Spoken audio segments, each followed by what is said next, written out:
গোৱালপাৰাৰ শিমলিতোলা বৰপেটাৰ সত্ৰকণাৰ সংযোগী ব্ৰহ্মপুত্ৰত দলং নিৰ্মাণৰ দাবী। জলজলি নদীৰ ওপৰত বাঘমাৰা শিমলিতোলা সংযোগী দলঙৰ কামৰ আধাৰশিলা স্থাপনৰ দাবী উত্থাপন। মুখ্যমন্ত্ৰীৰ ব্ৰহ্মপুত্ৰ নদীৰ ওপৰত দলং নিৰ্মাণৰ বক্তব্য কাৰ্যকৰী কৰাৰ বাবে বিশেষভাৱে আহ্বান।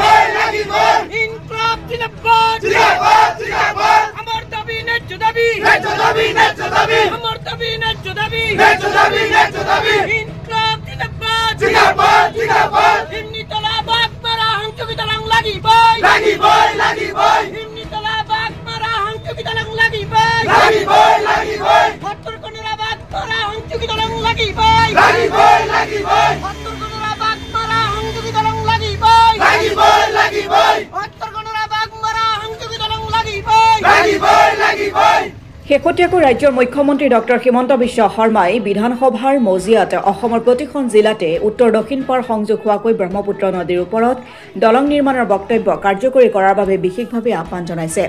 জলজলি নদীৰ ওপৰত দলং নিৰ্মাণৰ দীৰ্ঘদিনীয়া দাবীৰ প্ৰতি সঁহাৰি জনাই ইতিমধ্যে বাঘমাৰা শিমলিতোলা সংযোগী দলঙৰ কাম আগবাঢ়িছে, যাৰ ফলত অসম চৰকাৰক ধন্যবাদ জনোৱাৰ লগতে অতি শীঘ্ৰেই দলংখনৰ আধাৰশিলা স্থাপনৰ দাবী উত্থাপন কৰাৰ লগতে শিমলিতোলাৰ পৰা বৰপেটা জিলাৰ দক্ষিণ পাৰৰ বাঘমাৰা চৰ সুখুৱাৰঝাৰ হৈ সত্ৰকণাৰ সংযোগ কৰি ব্ৰহ্মপুত্ৰৰ ওপৰত বিভিন্ন কাৰণত এখন বৃহৎ দলং নিৰ্মাণৰ দাবী উত্থাপন কৰিছে দক্ষিণ বৰপেটাৰ চৰাঞ্চলৰ ৰাইজে।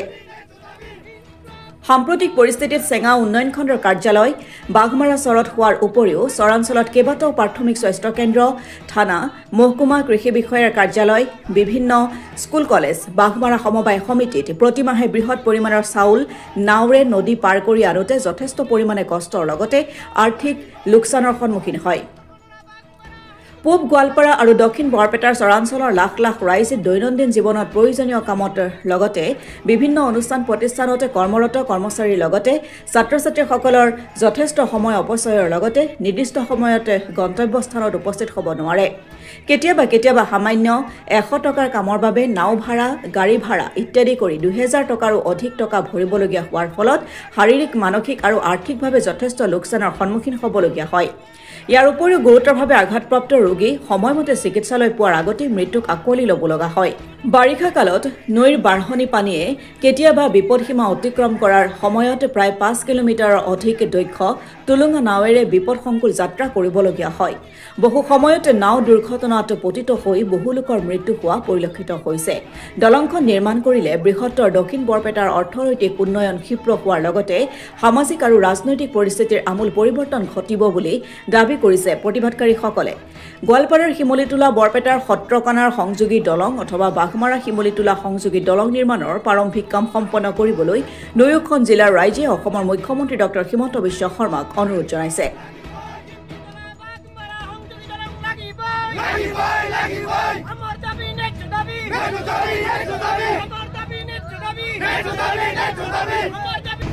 আমাৰ ৰাইজৰ দাবী তথা আমাৰ বাঘবৰ সমষ্টিৰ বিধায়ক সন্মানীয় চেয়াৰমেন আহমেদ ডাঙৰীয়াৰ বিধানসভাত উত্থাপন কৰা জলজলি নদীৰ ওপৰত দলং দিব লাগে বুলি উত্থাপন কৰিছিলে আৰু সেই দাবীত সমৰ্থন জনাই অসম চৰকাৰে ইতিমধ্যেই আমি শুনা পাইছোঁ বাঘমাৰা শিমলিতোলা জলজলি নদীৰ ওপৰত 108 কোটি টকাৰ এটি দলং তেখেতসকলে ইতিমধ্যেই চেংচন কৰিছে।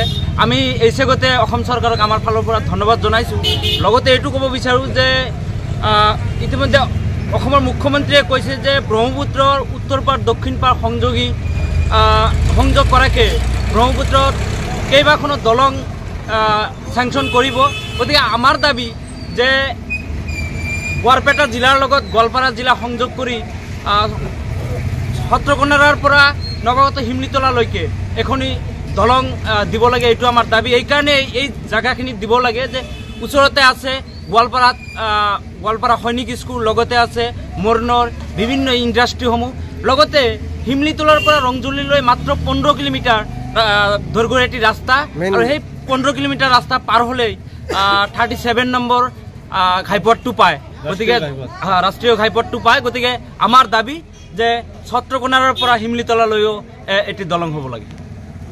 প্ৰথমতে মই বৰ্তমান অসমত বিজেপি চৰকাৰ বিজেপি চৰকাৰৰ কামৰ যি অগ্ৰগতি নমুনা সেই হিচাপে মই কামৰ অগ্ৰগতি হিচাপে বিজেপি চৰকাৰ লগতে আমাৰ বৰ্তমান মুখ্যমন্ত্ৰী ডক্টৰ হিমন্ত বিশ্ব শৰ্মা দেৱক আমি ধন্যবাদ জনাইছোঁ। তো তাৰপিছত হ'ল কথাটো বহুত দিনৰ পৰা আমাৰ শিমলুতলা বাঘমাৰা জলজলি নদীৰ ওপৰত যিটো দলং হোৱাৰ কথা হৈ আছিল, আমি বিভিন্ন সময়ত জানিব পাৰিছোঁ এই দলংটো চৰকাৰীভাৱে অনুমোদন হোৱাৰ পথত কেতিয়াবা বিভাগীয়ভাৱে মানুহ আহি এই দলংখনৰ মাপজোখ নাইবা হিল ভেৰিফিকেশ্যন কৰি আছিল, কিন্তু এতিয়ালৈকে দলংখন আধাৰশিলা নাইবা কাম আৰম্ভ কৰা হোৱা নাই। কিন্তু কি প্ৰকাৰে কি হৈ আছে আমি এইটো এতিয়ালৈকে গম নাপাওঁ, কিন্তু আহ্বান জনাইছোঁ আজি আপোনালোকৰ মাধ্যমেদি এই দলংখনৰ কাম সোনকালে আৰম্ভ হ'ব লাগে। আমাৰ এই অঞ্চলৰ কৃষিজীৱী নাইবা চৰকাৰী মানুহখিনি যি অহা যোৱা কৰে তেখেতসকলৰ যথেষ্ট উপকাৰ হ'ব। দ্বিতীয়তে আমাৰ বৃহত্তৰ চৰ অঞ্চলক সামৰি গুৱাহাটীৰ পৰা গোৱালপাৰালৈকে যিখিনি চৰ অঞ্চল আছে ইয়াৰ মাজত ব্ৰহ্মপুত্ৰ নদীৰ ওপৰত কোনো দলং নাই। মুখ্যমন্ত্ৰী ডক্টৰ হিমন্ত বিশ্ব শৰ্মা দেৱে যিটো ঘোষণা কৰিছে প্ৰত্যেকখন জিলাত ব্ৰহ্মপুত্ৰ দলং সংলগ্ন কৰি এখন দলং হ'ব লাগে, সেই হিচাপে আমি তেখেতসকলৰ কথাৰ ওপৰতেই জোৰ দি দাবী উত্থাপন কৰিছোঁ। আমাৰ বৰপেটা জিলাতো ছত্ৰকোণৰ পৰা গোৱালপাৰা জিলাৰ শিমলুতলালৈ যিটো ব্ৰহ্মপুত্ৰ নদী আছে এই নদীৰ ওপৰত দলংখন হ'লে আমাৰ এই অঞ্চলৰ মানুহখিনি যথেষ্ট উপকৃত হ'ব। মই দলং সম্পৰ্কে এইখিনি ক'বলৈ বিচাৰিছোঁ যে আমাৰ চৰ অঞ্চলত 4 লক্ষাধিক মানুহ বাস কৰে।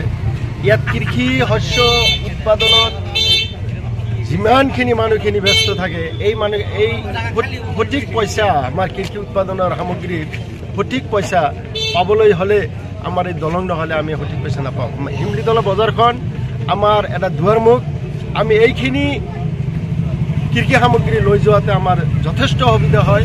তাৰ উপৰিও চিকিৎসা বিভিন্ন ধৰণৰ সুবিধাত আমি অন্তৰ্ভুক্ত কৰি আছোঁ। এই ক্ষেত্ৰত বৰ্তমান যিখন চৰকাৰ আছে আমি টানি অনুৰোধ জনাইছোঁ, লগতে আমাৰ মুখ্যমন্ত্ৰী হিমন্ত বিশ্ব শৰ্মা তেখেতক টানি অনুৰোধ জনাইছোঁ যাতে আমাৰ এই চৰ অঞ্চলৰ এই 4 লক্ষাধিক মানুহক যাতে তেওঁ উপকাৰ কৰে, দলংখন দি যাতে উপকাৰ কৰে এইখিনি তেখেতলৈ আমাৰ বিশেষ অনুৰোধ।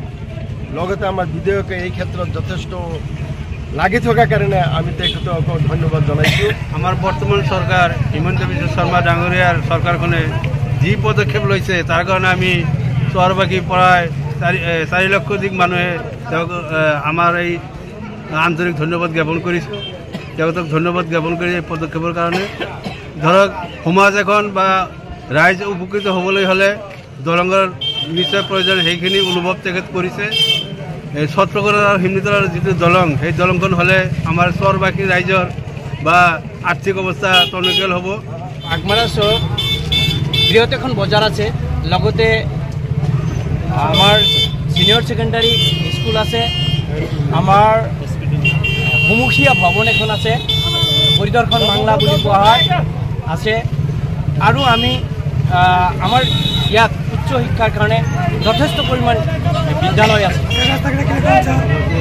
ইতিমধ্যে আমাৰ এখন স্বাস্থ্যকেন্দ্ৰ আছে, গতিকে প্ৰাথমিক স্বাস্থ্যকেন্দ্ৰ, গতিকে আমাৰ এই দলংখিনি হ'লে আমাৰ যথেষ্ট উপকাৰ হ'ব। আৰু আমি মুখ্যমন্ত্ৰীক চৰকাৰক এইটোৱে আহ্বান জনাম যে আপোনালোকে যিটো ধাৰণা লৈছে যে ব্ৰহ্মপুত্ৰ নদীৰ ওপৰত শিমলুতলা সংযোগী এখন দলং হ'লে আমাৰ যিটো 37 নম্বৰ ৰাষ্ট্ৰীয় ঘাইপথ এই পথত যাবলৈ আমি বহুত সকাহ পাম, আমাৰ এটা ভাল সুবিধা হ'ব।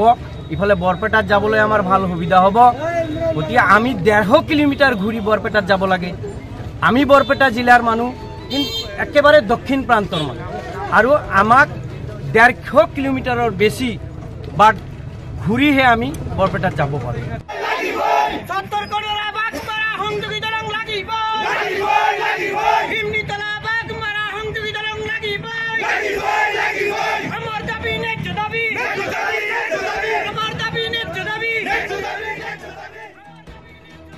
বাঘমাৰা চহৰৰ পৰা নুৰজামাল হুছেইনৰ ৰিপৰ্ট, অসম টুডে। লাগিবই হিমুনিতলা বাগমারা হাংদুলি দলং লাগিবই ইনকলাব জিন্দাবাদ আমার দাবি ন্যায্য দাবি আমার দাবি ন্যায্য দাবি